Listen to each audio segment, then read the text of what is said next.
ముఖ్యమంత్రి రేవంత్ రెడ్డి సోదరుడు తిరుపతి రెడ్డి వికారాబాద్ కలెక్టర్ ప్రతి జైన్ ను కలిసి పరామర్శించారు.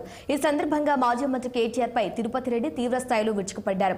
సీఎం నియోజకవర్గంలో అభివృద్ధిని అడ్డుకోవాలనే ఉద్దేశంతోనే బీఆర్ఎస్ పార్టీ నాయకులు ఇలాంటి దాడులు చేస్తున్నారని తిరుపతి రెడ్డి విమర్శించారు. అమాయక రైతులకు డబ్బులిచ్చి రెచ్చగొట్టారన్న ఆయన అధికారులపై దాడి చేసిన వారికి శిక్ష తప్పదన్నారు. ఎవరెన్ని కుట్రలు చేసినా కొడంగల్ అభివృద్ధి ఆగదని స్పష్టం చేశారు సీఎం సోదరుడు తిరుపతి రెడ్డి.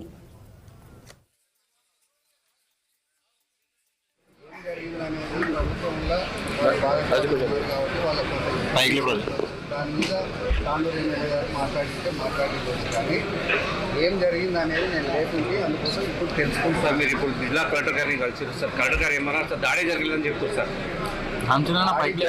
రైతులు దాడి చేయలేదని చెప్పి కలెక్టర్ గారు చెప్పిండ్రు కానీ కొన్ని అసాంఘిక శక్తులు మాత్రం తప్పకుండా దాడి చేయడానికి ప్రయత్నించారనే విషయాన్ని వాళ్ళు క్లియర్గా కలెక్టర్ గారు చెప్పారు.